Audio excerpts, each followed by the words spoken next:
I'd like to welcome you to Section 2, Creating Thirst for Future Conversations. How do you communicate so that you will be heard? Very few people have effective strategies to communicate when they have something to say that's really important.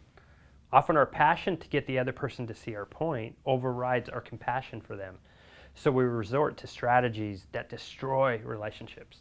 There is a productive alternative that will significantly increase your ability to be heard, even if the other person is resistant to what you have to say. If you want to communicate your heart, you will have to stop using your words as weapons. You'll have to stop protecting yourself. Only a person that is in touch with their heart can reach another person's heart. Productive conversations require 3 elements: preparation, delivery, and follow-through. The first part is that you have to prepare your heart.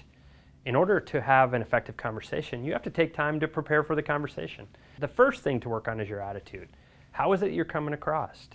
A good attitude inspires, energizes, and uplifts. A bad attitude drains, produces stress, and discourages. Your attitude is about your thoughts, your mode, your energy that you project. If your thoughts are positive and hopeful, or pessimistic and destructive, are you calm or relaxed? Are you creating an environment where the person wants to listen to you, or are you creating an atmosphere where they are terrified in your presence?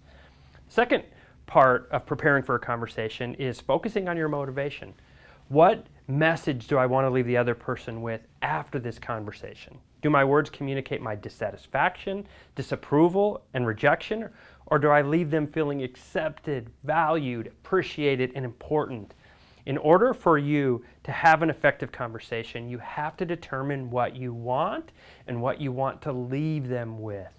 If you want something to be communicated, then you're going to have to create a safe environment for the other person to listen.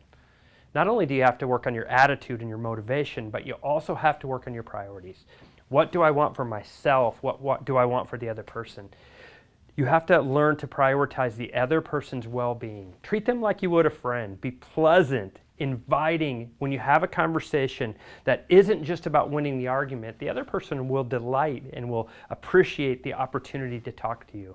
You have a choice. Do you want to be right, or do you want the other person to hear what you have to say? The greatest gift that you can give any other person is to respond to your own emotions in constructive and honoring ways. The last part of preparation is the words you use. When it comes to the words that you use, there's 2 parts of that. The first, there's the words you say, and then what your body language communicates. You have to make sure you have the right words. Most people go into a conversation like this. Okay, I'm overwhelmed. Now I'm going to let you know what I need to tell you. It is so much more effective if you take the time to plan your words. Think about the impact those words are going to have. If you use affirming words, you can build confidence, you can restore purpose. If you choose your words carefully, you will significantly increase the likelihood that the other person will hear what you have to say. You have to understand yourself and what you really want. Take some time, do some reflection. Prepare yourself for the conversation, because if you take the time to prepare, then the other person might hear what you say.